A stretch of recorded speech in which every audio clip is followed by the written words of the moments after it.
Hi everyone, Laura here, ready to get started for today's discussion on Code to Exceptional Living. So I hope that you all are able to hear me okay. So if you can hear me, go ahead and let me know and we'll get started. So whoever can go ahead and let me know that you're hearing me, I would really appreciate it. And I would love to hear from you. Now, when we do have these little gatherings, these free webinars, it's always really wonderful for you to participate along with me, so that I can know how to satisfy your needs, how to better serve you, how to give you the tools that I know from all my life of working with Silva, and hopefully they'll help you to make great shifts in your life as well. So hopefully you can hear me and everything is good. I'll kind of just keep checking to see if anybody writes in to say that you can. Okay, all is great. Thank you. Thank you so much. Hello, everyone. Klaus, thank you for coming on, and Irina and Alex, thank you so much. Let's get started, huh? What do you say? All right, good. So what I'd like for us to talk about today is the code to exceptional living. And this is, I guess, a topic that's been on my mind for the greater part of my life. I mentioned in one of my emails that went out to announce this gathering that, long ago, I mean, I know people often think that I had this idyllic life and situation, and that's not always the case. And I've come from a very big family. Both my parents were always busy, and especially my father, he was always traveling and always doing research, and it was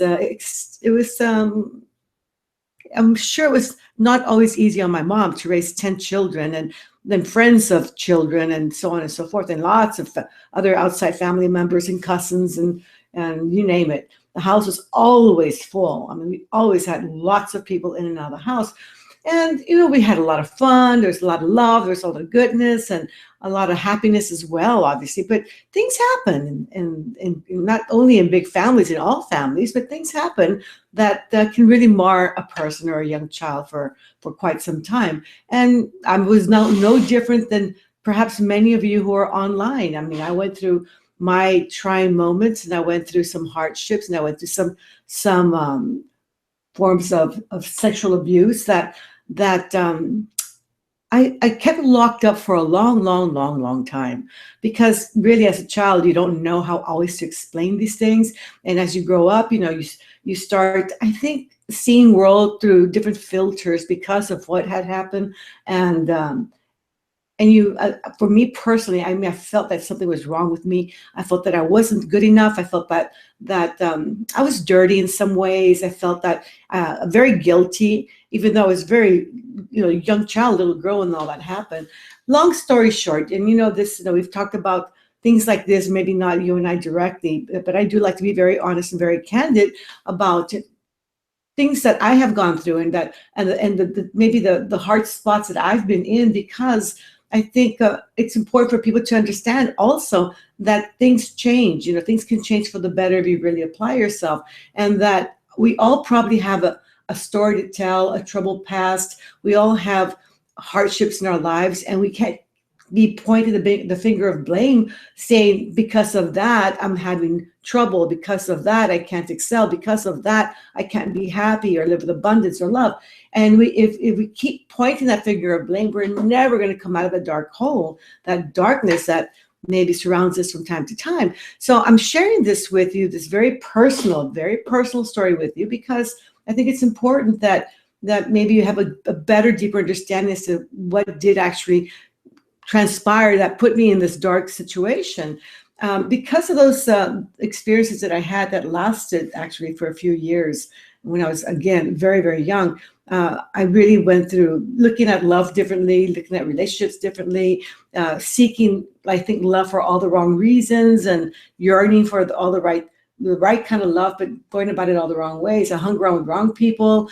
I dated quite often, And then I eventually, because I felt so badly about myself, I delved into a lot of drinking, and living on the border makes it quite easy as well. Because I mean, here in the border, especially when I was young, you could just cross the border anytime you want and go drink over there. And you couldn't do it here in the States, but you certainly could back then. So there's a really high rate of alcoholism or alcohol abuse and drug abuse, for people who live on the border. I know it's an epidemic, and everybody seems to like have some access or a lot of access to these things. But here on the border to Mexico, it's very prevalent. And all that being said, this whole kind of situation continued with me. I was able to put on a really good mask, and I, could put on a real good front about me and how, and my ways and what have you. And nobody would ever guess that I had gone through those situations, and that I was suffering inside, and that I was holding this ugly secret that I felt was ugly at the time. Anyways, time passes, and I'm just getting worse and worse and worse. It seems I'm getting, more mixed up with the wrong crowds, and just, putting my priorities in different ways, and it just wasn't getting any better. No matter how much money I earned or how much I was paid, I spent it all. I was in debt. I mean, I was in debt. I was so deep in debt, and I was just so miserable. And I would look around people that I went to school with and that I went to college with, and I'd see them thriving, and I'd see them happy, and they look healthy, and they look so whole and complete. And I would just kind of ask, like, why them and not me? What is it what's wrong with me? And I started to ask all those questions and ask them over and over and over again. And I'm always urging you all, please ask questions. Don't just settle pointing the finger of blame, but to ask questions.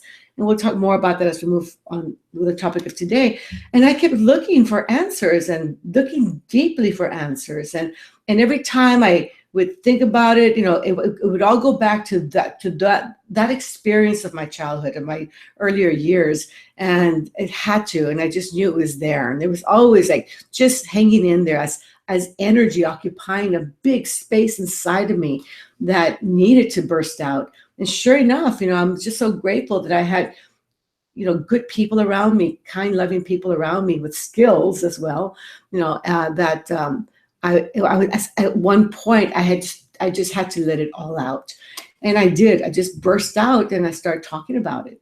But I, by that time, was in my 30s, my early 30s. I had already gone through a marriage that had fallen apart. I was already, going into the situation with 2 little children. It was, and I was still struggling with this. So I decided at that point in time that it was time to heal. I was so tired. So if you want to put it, cancel, I know, but I'm sick and tired of being sick and tired and miserable of me and my life and my living experience, and putting on this facade and putting on this front. And I just felt so fake in so many ways that anyway, so what I decided to do is start to talk. And I started to talk about my experiences. And then I started to use certain tools and techniques to like desensitize that past. Things I've shared with you already, rewrite your history, be able to work with belief work, be able to do forgiveness work. Just heal all those past situations, which I feel is critical for you to be able to free yourself to the point where you can then grow, evolve, and become who you want to be, or who you're meant to be, who you're born to be. And so I started doing all that work, and it probably took me a good few years to really come out of that real ugly funk and get my life in order. But sure enough, I did. I paid all my debts, and I had a lot of big debts. I became a person of my word and of integrity. I followed through all the time. And I just did a whole series of things that at the end became my code, or the code by which I lived. And I think it's really important that you begin to look for what's the code that you choose to live by. I can share some ideas with you. That's the idea of today's topic, is to be able to share some ideas as to the code by which to live. And then you can fill it in with what you want or need in your life more so. And I really do want to hear from you, because I know that I'm not alone. And then the most amazing thing was that when I start to talk about my past, I was quite amazed, I have to say the word again, to see how many people that were close to me had also suffered that or something similar, whether it was emotional abuse or sexual abuse or physical abuse, whether they had gone through extreme humiliation, whatever it was, a lot of shaming and what have you, and blaming. And so I was not alone. And although they sound like a lot of different things, they kind of combine or come together to like one big issue, which is really healing the past. But at any rate, I think one of the best things I started to do was talk to my friends, talk to therapists, talk to my spiritual leaders or people that I looked up to in my religion, priests or brothers or things of that nature, and got some really good conversations going to family members, and really then opened up and talked to like everybody. I was talking to everybody about this at one point in time, just to get it out of me, and where it wasn't that big monster anymore. But then once I recognized that it was that, there was a lot of work to do, because I was, like I said, I was in debt. I was broken in spirit, mind, body, emotions. I was just so down and out that I needed to really build myself up and be who I wanted to be. So all that being said, and again, I hope you're able to share with me, and I won't have to share with anybody else, but if there's something that you need of me, then by all means, I'm here for that reason. And when people look at me and say, it can't be that you had such a troubled life being the daughter of Jose Silva, I said, well, I can only imagine what it would have been like if I had not been a daughter of Jose Silva, because at least I had a lot of tools and a lot of connections with really good people, other instructors and graduates who were really, really keen, and light workers, I would say, that really were there to nudge me and help me along the way. So I'm fortunate that I was. And it was very hard, once it all did come up. It was very hard for my family, my parents to I guess overcome their guilt, and why didn't they see it or notice it or sense it or whatever. And they may have, but the point is that it's already done, and I don't regret any of it, because I know that all those past experiences have made me who I am today. Because of those past experiences, I was able to strive and move forward, to beat it, to rise above it, to make myself stronger, to be able to learn so much information. And I have helped hundreds, if not thousands, of other people that have gone through very similar situations, because I know what I did that helped me to heal along the way and then to thrive. And I was asked the other day, if I was to gauge or rate my life from 1 to 10, how would I rate it? I'd say, gosh, I think my life is pretty much like a 9, 9.5. I mean, I love my life. I mean, the little areas where maybe I'm not totally 100% happy with, a lot of that has to do with maybe outside factors that I can't control everything. I can't control everybody, and I don't plan to. And I can't control what they think or say or do, or other situations I may have played a role in. But nevertheless, all in all, my life is amazingly wonderful. And I'm just so grateful to that. And I know it wasn't. If in the past, during those dark days of mine, I would say my life was like a 1 or 2. And I mean, just the way I was behaving, the actions I was taking, the people I was around, if I had continued on that downward spiral, I would have certainly ended up dead. I'm serious. I would have ended up dead or in prison or something horrible. But I was able to turn my life around so completely. And the life that I was able to create after that was just so amazing. So again, there was a code by which I chose to live. It's a set of standards that I selected that worked for me, that I abide by religiously, if you want to say that. And one of those things is to respect time. I really respect time. I learned that many years ago from a really dear friend of mine. And I was quite young. You think you're invincible. Everything is great. Nothing, is going to happen to me, that kind of thing. And until I had some real close calls. And this really great friend of mine, he no longer is alive. He's passed away many years ago, was a director of New York City and Greece, and his name was Paul Grivas. And he was an amazing instructor. And he was probably one of my greatest mentors, slapped me across the face a few times and say, like, shook my shoulders, say, like, wake up. You have a big job to do in this world. Don't you see how valuable you are? And of course, at that time, I didn't see that I was a valuable individual. I felt so anything but valuable. I felt worthless at the time. And but he saw something in me. And I always remember him telling me that, looking at me straight in the eye and literally shaking me up and physically and saying, don't you know who you are? Don't you know that you have, a big job to do?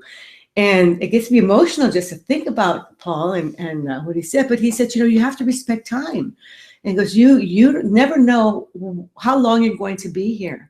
So the very moments that possibly mean the most are going to be the last of your moments of your life. Are you going to be surrounded by love? Are you going to be surrounded by goodness? Are you going to be surrounded by just all the wonderful things that we're meant to enjoy here in this lifetime? Anyways, I thought about that so much, and I really thought, gee, I really need to value my time and respect my time and start doing the best I can do with the time that I had. And so I started to really build on that. And just recently, about maybe a year ago, I had another really dear friend of mine, also Greek, who was a student of Paul Grivas and followed him as director in Greece. And he reminded me, he was doing a talk to the audience in the convention in Greece for the 50th anniversary that I attended in Athens. And I was a keynote speaker. And he said the very same thing: you have to respect time. And how much better can it be to know that and to respect time early in life? Because then you can make the most of your life. I do sometimes look back and I think, gosh, I threw away so much of it. I abused it in a sense. And then I look back again and I say, well, everything has its order, everything has its time, and I allow things to flow accordingly. What I'm living today and the kind of lifestyle that I'm living today is, totally counteracts everything bad that happened to me. If you want to say bad, that happened to me in my past. It totally just overpowers it.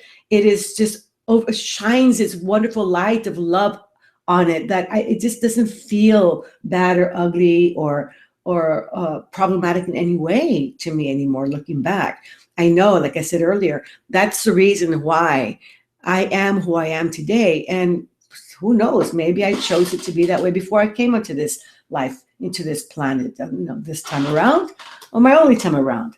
Anyways, I don't want to get too airy-fairy here, but I think it's really important that we do start looking at how we utilize our time.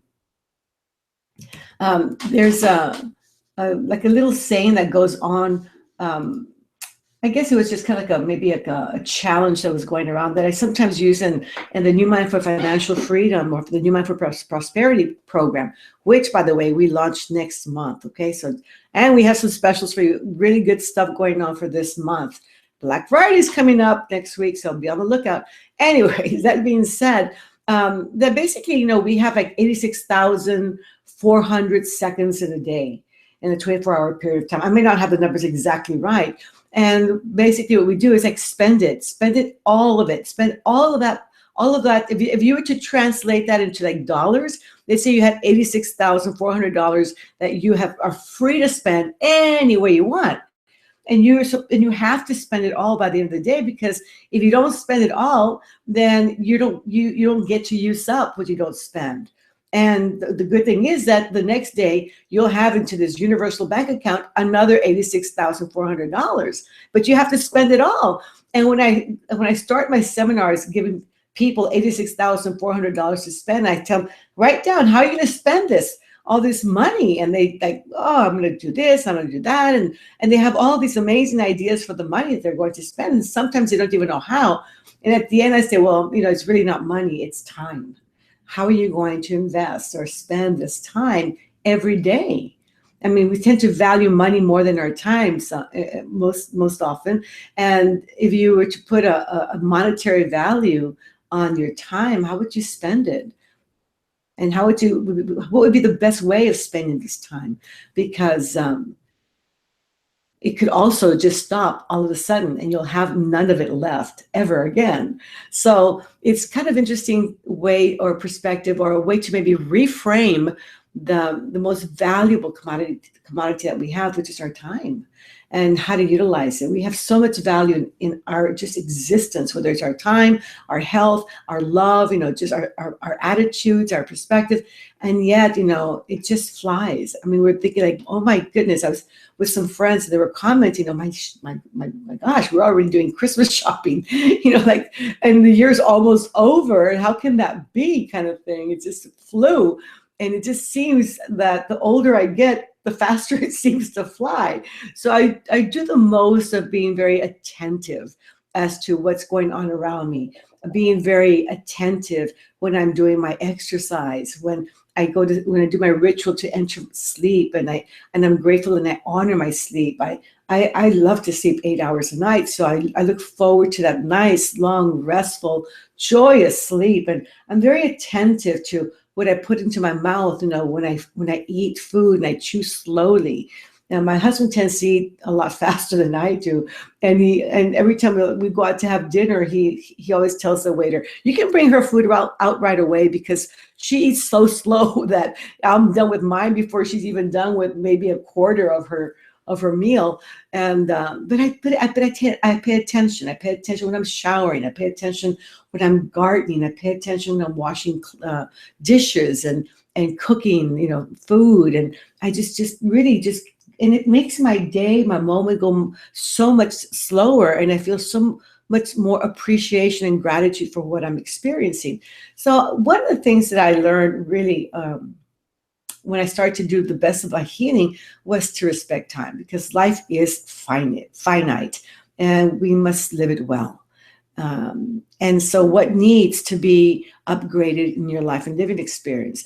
What do you need to give more of in order to receive more of that? So I live with a lot of love, but I'm always sharing my love, and I'm always expressing my love. I live with a lot of abundance, and I'm always sharing and giving a lot of abundance. I live with a lot of peace in my life, but I also like to make things peaceful for others as well. I live with a lot of happiness, but I love to bring joy to others. So I think if you were to look at where do I start to really enhance the quality of my life and living experience every moment of time that I have and every day that I'm allowed to live, then I would say do it by giving. Giving, especially what you feel is lacking most in your life. And then, be very appreciative about that. So respect time for me is number one. And I'll go ahead and I'll do just an after email that I like to always do a post webinar email, and I'll send you the list that I'm going to share with you today. Okay. The second thing is that you obviously need to connect with your inner self. You need to meditate daily, and some of you were with me for the 20-day interactive course, and I'm really that Klaus. I know you were there as one of the people who were there. So was Irina, and I'm just really happy that we were able to go through it together. But it really is important, and I hope you know how important it is to connect with your inner self on a daily basis and make that a lifestyle. Make it to a point where it's just an ongoing practice. I feel that my life is a meditation. I feel like my life is a prayer. I feel that I live my life in that way because I have the freedom to just go in and out anytime throughout the day, even if it's just for a couple of seconds here or 5 seconds there, or a nice, wonderful 30-minute meditation. But I feel like I'm constantly going in and out, whether I'm jogging or cooking or gardening. I'm always internalizing and just thinking, picturing, feeling gratitude, appreciation. And when great things happen, I just kind of focus within. I say, oh, thank you so much. Yes. Thank you so much for this wonderful gift, and I'm just very grateful, and I'm constantly connecting in that way with my inner self, with universal energy, God, however you want to view, or however you view the power that's so great that from where all things come, that response to our thoughts, our feelings, our intentions, our images, I mean, our fears and angers and all that kind of stuff, that I'm constantly connecting with my inner self. And I think, if we can shift from, I have to meditate once, twice, or three times a day to my life is a meditation. My life is that, it's kind of that lifestyle that my life, is a meditation. That's why I think my life is a prayer. For me, prayer and meditation is the same thing. And if you're constantly kind of being able to go in and out from your inner self to your outer self, into the subjective dimension, the objective dimension, you're constantly connecting with your goals, your dreams, your solutions. You're constantly healing. You're working on self. You're working on others. You're always solving problems. You're in flow. You're turning chaos into flow. You're calm. You're relaxed. You don't get hysterical or reactive, but you're responsive. And it makes a huge difference to your whole life and your living experience. And, it doesn't mean that you have to be like calm, like a cucumber all the time. No, I respond strongly when I need to respond strongly to certain things. And maybe sometimes it slips my mind to respond, and maybe I can be reactive as well. But I tend to manage that very, very nicely. I mean, I'm very calm. I'm very observant. I kind of check things out. I pause before I speak. I listen before I answer instead of just always, jumping the gun. So I think, that all has to do with, again, just that whole idea of being very in tune with your inner self, and being in tune with what moves you, being in tune with what's stirring you inside, because that way you can respond to that very easily. I'm really good, and I mean, at having overcome fear and anger, because I just don't feel fear of anything, and I don't experience anger. I'm very observant, and I respond to situations, but I'm not judgmental when someone does something that somebody else might call, that's terrible, it makes me angry or whatever. I don't go there anymore. I used to all the time, but it was that, the ongoing training that every day gets better and better and better until you become very congruent in who you are, what you say, and what you think, and how you believe, and the things that you do, and all these kinds of things. So, but it's not going to happen unless you connect with yourself on an ongoing basis, and you meditate daily, or you make life a meditation. So I think it's really important that we kind of acknowledge that as well. The third thing that I think is really important is to decide, if you haven't already, what you want. And go for it, go after it, dream big, and connect with your purpose. I mean, really dream big. I used to dream of my knight in shining armor, and little girl doesn't dream of a Prince Charming, kind of thing, and living in my castle and what have you, and I have my Prince Charming, and I have my castle, and when you have it, at the end of it all, it wasn't because that was the goal, but it turns out that was the reward, and it was reward of, again, being able to live a life well lived, and being able to connect with inner self, and all these things come into being as a reward for living that lifestyle, for living that way. And for me, that was really important. But I decided early on, I wanted, when I really got to the point that I got so sick and fed up with my life, when I was in that dark, deep hole, so to speak, I said, I don't want this anymore. This is what I want. I want to live healthy. I want to be happy. I want to be loved. I want to live with abundance. I want to be peaceful inside and out. I want to just feel whole and complete. How I was going to do that at that time, I didn't know, but I knew that that's what I wanted. And what I ended up doing was using the mirror of the mind. And I pictured myself in the blue frame mirror, totally like broken. And I at that time, I weighed typically around 135. I'm not very tall. I'm only like 5 feet 2 inches, and and 135 is a good constitution for a woman of my size. But I exercise a lot, and I eat really well, and I do a lot of, like, some weights as well, and resistance training. I'm still jogging like 5 miles a day with my dog Cosmo, and do that about 5-6 times a week. So I mean, I'm keeping myself up. I'm 63 years old, and I wear like a size 4, 4 to 6, usually a size 4. So I'm saying that only because it just I guess because it just shows that it's that whole healthy, wholesome living experience that you're able to create if you already know what you want. But back then, when I used to mirror the mind, I was weighing like about 105 pounds. Now if I weigh 135 right now, I was a bone, and I was ill. Ended up in the hospital time and time again with pneumonia or kidney problems, or you name it. It was one thing after the other, and I was miserable. So when I got really like fed up with that situation, I pictured myself in the blue frame, the way I look, broke, miserable, no color to my skin, no shine in my eye, pale as could be, and just no affect. It's just like nothing, and it was just horrible. And then I imagined myself the way I wanted to be, and it was like this, kind of thing, chin up, chest out, arms out, radiating this wonderful energy with a smile, sparkle to my eye and color to my skin and cheeks, and just that vibrancy just radiating outward. And sure enough, I stepped into that me, and I thought, wow, this is amazing. And that's the first time that I started to step into outcome images way back then, because in the Silva method, they never taught that before.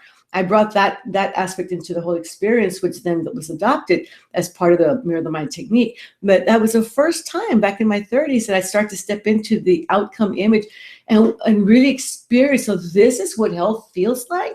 This is what the wholesome living feels like. Oh my God, it was amazing. And your body, brain, and mind will always go and move towards pleasure over pain.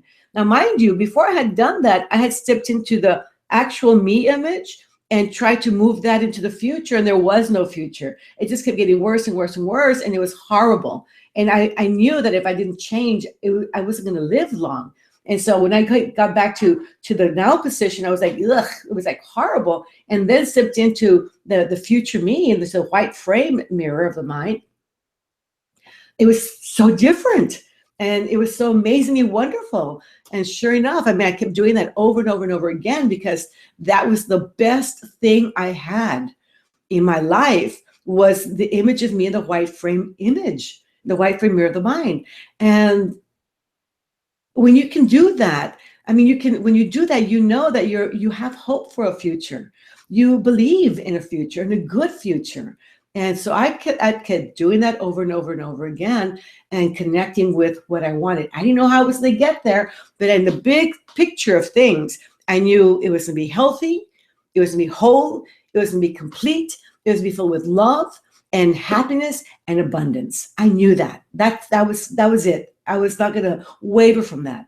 And sure, along the way, many things happened, did a lot of stuff, but every day got better and better and better. Anyways, I think you know that story already. So, but it's important, in order to achieve that, you need to connect with your inner self. That's it. Number 3, decide. I'm sorry, I apologize. That's number 3. Decide what you want and then go after that. I think dream big is important. If you feel like you can't dream big, then you need to ask why. Why do you think you don't deserve the big things in life? Why don't you think you deserve, whatever it is that you want, that in your mind, in your head is, big, so, and then if you can, when you answer the why, because you will answer the why, well, because this, that, or the other, then you counter that and become the person who can say, I do deserve it. And I didn't think I deserved to have a lot of, real love in my life. I didn't think I deserved to have all the niceties and all the good things. At that time, it was very material, like the big fancy car or whatever. And I didn't think I deserved all of that, or that it was meant for me, didn't have it. Why would I have it? And then I'm thinking, well, wait a minute, why wouldn't I? And then I said, well, because right now I feel like I'm not deserving. When I started answering my questions, then I started to believe like, well, wait a minute, of course I could. Just because I'm really broke right now doesn't mean I can't have, an abundance of money, for security and comfort in my bank account or in a savings account or make investments or in properties or whatever it is. Why wouldn't I be able to? Of course I can. But you just got to know what it is that you want and then go after it. Now, it doesn't mean you don't have to have all these material things. Like I said, for me, it was my reward for the work that I was doing and I continue to do. And the kind of lifestyle I was living in and I continue to live. But you have to decide, what do you want? What's going to be good for you? And then just go after it and connect with your purpose. Connect with what you love to do most. And if what you do to earn money is something that can combine with what you love to do, how cool is that, right? So you'll find a way of making that happen. I got a video of my daughter, Ileana, today, who's a flamenco dancer. She's living with her husband in Spain, and she's been there for about 6 months already. Probably won't be back till the springtime. But at any rate, she showed me a video clip of her dancing at a tablao, which is a place where they show flamenco shows in Madrid. She's living in Madrid, dancing and performing in Madrid, and she's joining a competition for flamenco. And I just looked at that video and I was like, wow, she is just amazing. She's just an amazing dancer. And I thought about how just about a year ago she was thinking like, I really want to go to Spain. Not quite sure if I can pull it off. And it's like, for me, it's really, really important. And I just looked at her and I said, you know what's so interesting about you is that you always have gotten what you've programmed for. And she said, what do you mean? I said, every time you've programmed for something, you've achieved that or better. And she goes, well, I have, haven't I? I said, yes, you have. I said, so don't wonder about how you're going to get there. Just imagine yourself already there. And sure enough, I reminded her today, we had a little quick video chat, and she sent me the video clip that she's entering for the competition. And I said, gosh, it's amazing performance. And I said, like, here you go, you're actualizing this again. And I thought, for her at one point in time, that was a really big dream. She started dancing when she was 3 years old, and she went slowly to flamenco towards the end of her high school. And then throughout her college years, it was all flamenco. And, so she's been doing this for many, many, many, many years. She's invested a good, 15 years on just flamenco. And so, if not more. And, but back then she didn't imagine at the time that she would be living in Spain, performing in different flamenco venues and making a living off of this and touring the world as a really elite flamenco performer, and with her husband, who is an amazing guitarist. And so anyways, flamenco guitarist. And so it's just good to remind her, because I always need a little bit of reminding myself, because we often will move forward and forward and forward. And we might have our list of goals that we write down and we achieve, but we don't always go back to look at that list and see how much we have actually accomplished in our lives that were goals at one time, that were unbelievable goals at one time. And you need to toot your horn. You need to shout it off the rooftops and say, yes, I've done this. And just give yourself that credit and remind yourself that there's a certain way of thinking, believing, behaving that got you there. And the things that you've learned and that you put to practice, not just learn them in your head, but own them and put them to practice, will get you to the outcome. And that takes persistence and congruency. And so you need to stay the course and you'll get there.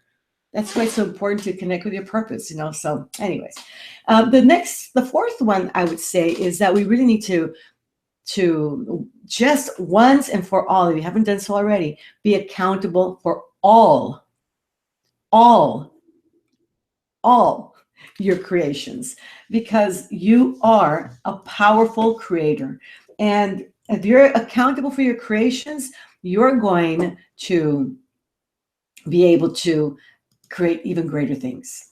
So when I say that, I know people sometimes take offense to that, and I don't mean to be offensive when I say that, but there are certain things that we do or don't do that have outcomes. I think of people who are. For example, I was talking to a good acquaintance of mine.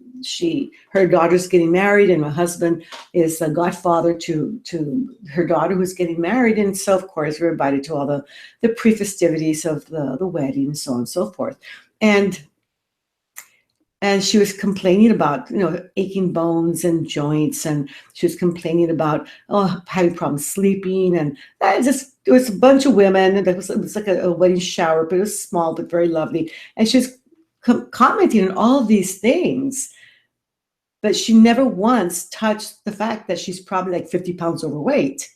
And I didn't want to mention it. It wasn't the time anyway. And I don't know if she would have been keen to hear it. I think she would have, because she's very open-minded.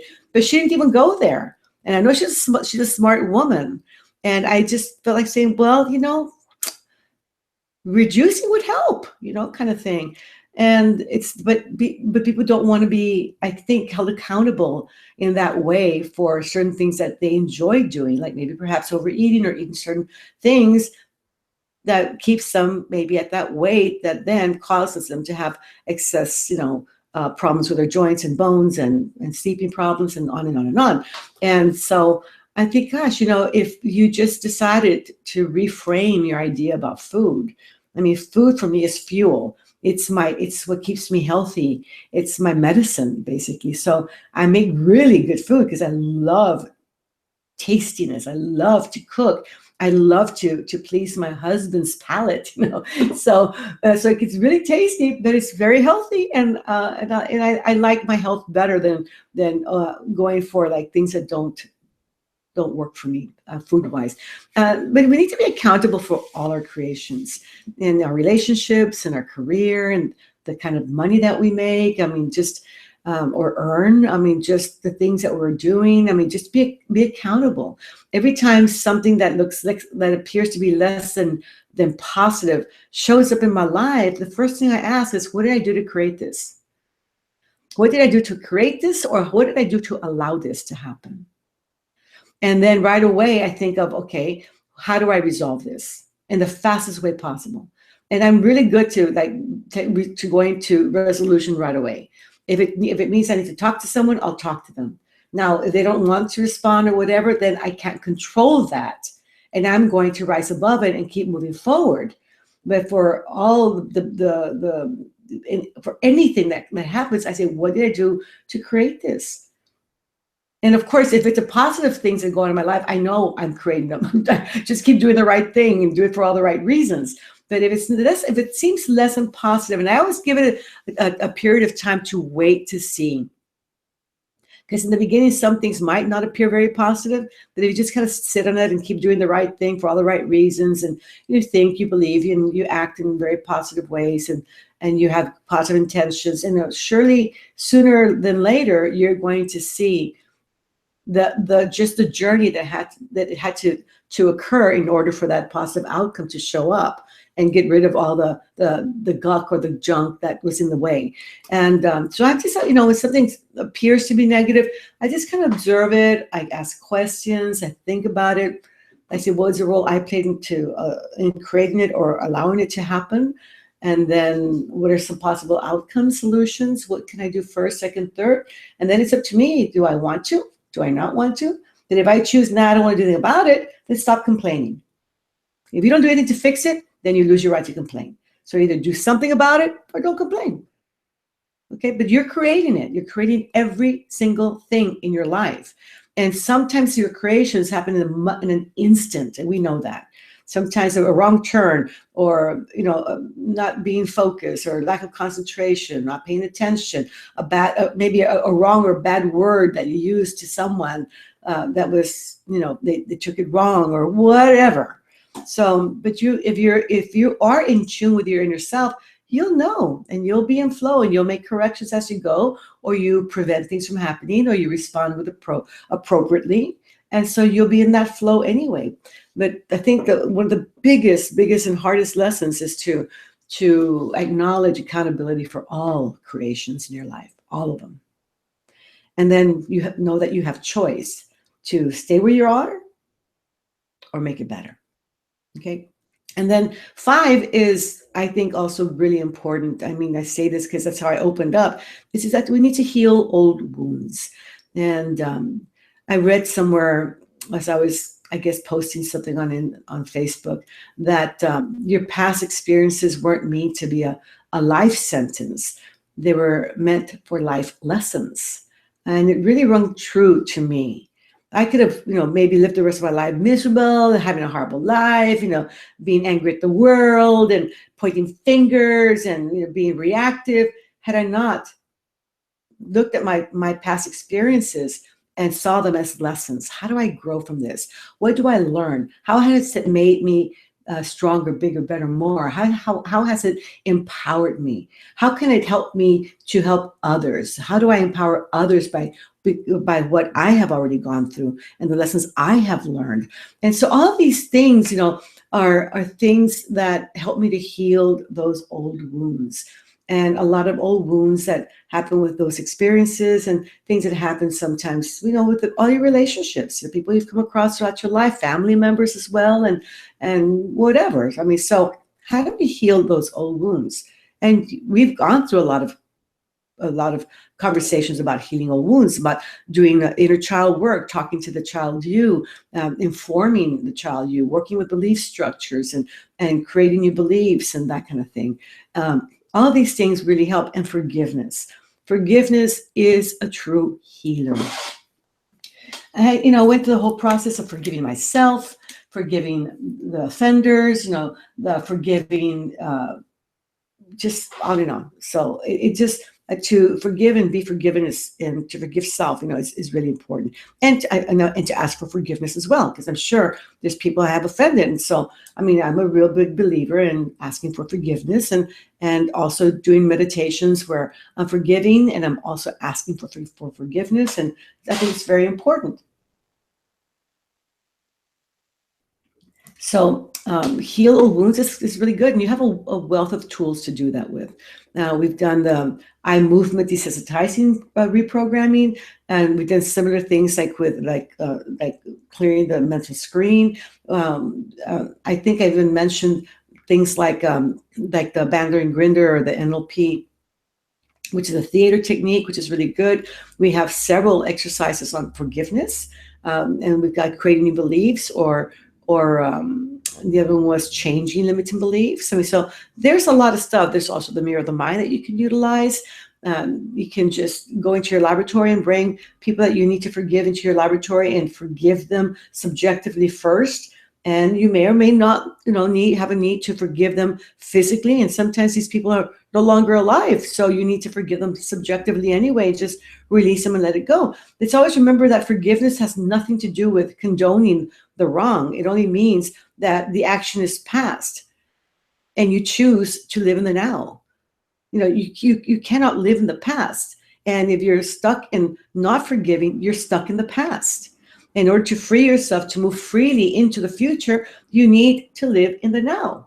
Because from the now, you're free to heal the past and to create that future. But if you're always angry at the past or afraid of what's to come, you're not living in the now. So I think we just need to remind ourselves about that and be able to move forward in a way that's very productive and it's going to be beneficial to you. And that has to do with healing old wounds. So you've got a lot of information that can help you do so. And if not, just write me. If you need something else, just write me. I get emails often. I don't always get the chance to get to the emails right away. I travel a lot. I've got a lot, also moving around. I have, my customer support and my emails that carry on my phone and my computers. I've got them everywhere. But, I will get to them. So give me a chance and I will get to you. But I've had this conversation through emails and given some tools and techniques and assistance along the way. So if you need anything, just that you believe I can help you with, I'm here for you, okay? So number 6 is allow fear and anger to make you wise, to help you to grow up, basically, and stay focused in the now, because they're your best friends. I was always so afraid of fear and anger, and I was always really cautious and walking on eggshells. My life always seemed to be like walking on eggshells because I was concerned about stirring things up and whatever. But then I realized that that's my best. Those two things, those two emotions, were my best friends, because again, if something is making you afraid, then you probably have issues to resolve that are connected or attached to your past. So anytime that you feel any kind of fear about anything, it's probably more connected to your future. Anger is more connected to your past. So when things really stir me up, or they used to really stir me up, I started to get into the practice of learning how to be able to manage that anger and or fear, and recognize the fact that it's probably connected to core experiences that you had while you were growing up, of abandonment, rejection, helplessness, hopelessness, or the feeling of not being in control of everything and everybody. So that being said, when you're able to understand that and you're able to overcome that, which is the topic of an eye workshop coming in next week, we'll have an eye workshop to go through all of these things in more detail. But when you're able to understand and work with that, you begin to learn from that, from those experiences, those core experiences. You begin to learn from what's making you angry. And because it's an emotional situation, it's as if that those emotional needs of the younger you, of a child you, or maybe a younger version of you, are not, when you pay attention to that, are now being met and fulfilled. And you're empowering that younger you, or maybe the teenage you, or the whatever, even the child you, empowering them where those emotional needs are being satisfied, and you no longer get triggered now when certain things happen. When certain things stir you, when a certain word maybe makes you feel bad, or whatever it might be. You won't be feeling rejection or abandonment or helplessness or hopelessness. You'll have an understanding that other things happen and people have a right to be who and how they are as well. And that's okay. It doesn't matter. It's not about taking it personally. So anyways, you start to learn a lot from those emotions until you begin to resolve all of them. And those emotional needs of the younger you are fully satisfied, and you come to feel more whole and complete because of that. And those great lessons, I think only fear and anger can teach you that. And resolving it, and really searching to resolve it and satisfy and understand what's at the very core of fear and anger. When you do, my goodness, your life is like, wow, it takes a huge leap forward in such a positive way. Number 7 is to eliminate toxic relationships and surround yourself instead with goodness and people who love you. That was hard for me because I was in the midst of so many toxic relationships in the guise of being best friends. Best friends who always had drugs or alcohol, best friends who always stayed up late and they didn't get up to go to work. Best friends who were lazy and they'd rather smoke a joint than do their homework. Or best friends, I mean, really, come on, who needs that? But that's where I was stuck for a long time, until I just got fed up with that life. I'm thinking, no, I desire better. I will get better than this. And so I needed to cut off those toxic relationships. And little by little, one by one, I did. I changed my phone number. I was not reachable to those people anymore. And it was really, really hard, because at the same time I had to build myself up inside to be able to feel comfortable with other people that were healthier.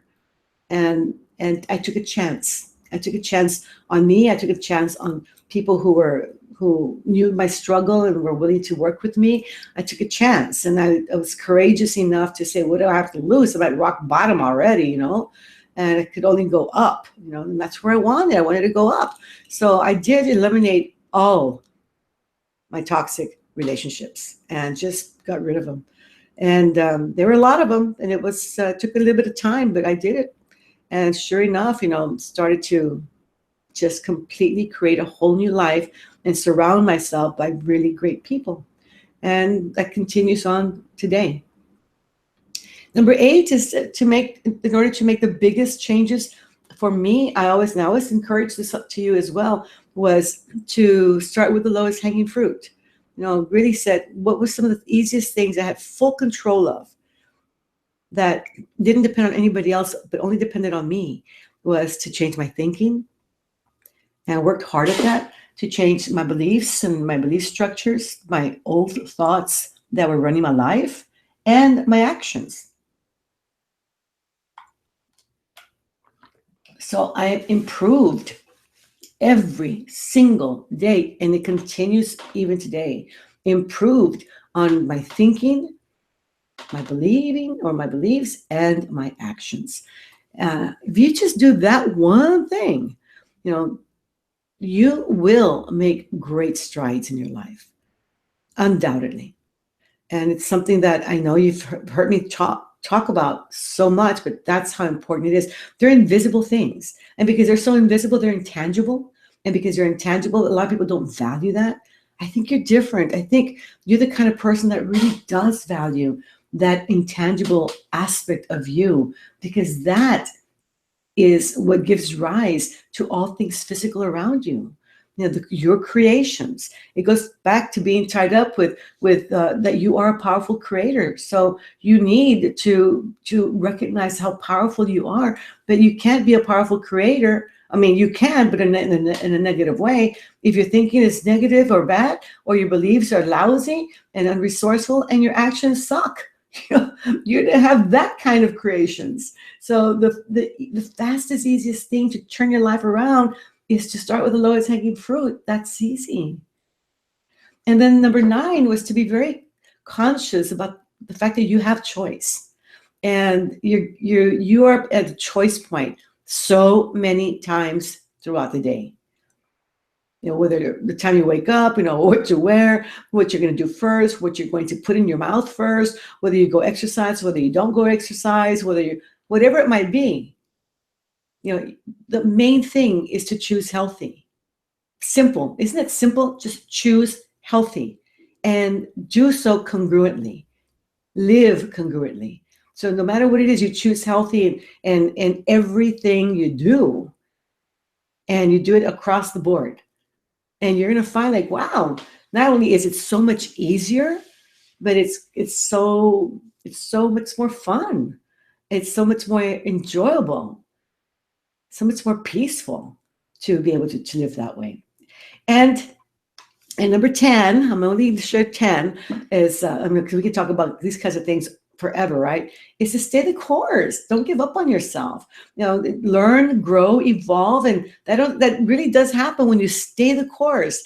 Don't think like, oh, because I failed, I relapsed, I can't do it. Stop it. Of course you can. Just get yourself back up again, dust yourself off and go at it again. Start from square one if you have to, but just start again. And every time you do, you're going to start at a better place, at a higher level, and it just keeps getting better and better and better. Okay. So I just I wanted to share these things because I've had this conversation lately with a couple of people, and they said, well, maybe this is something that you could maybe share with others as well, because I think it's really important that people begin to think about what are some of the things that you can do that really doesn't cost you anything.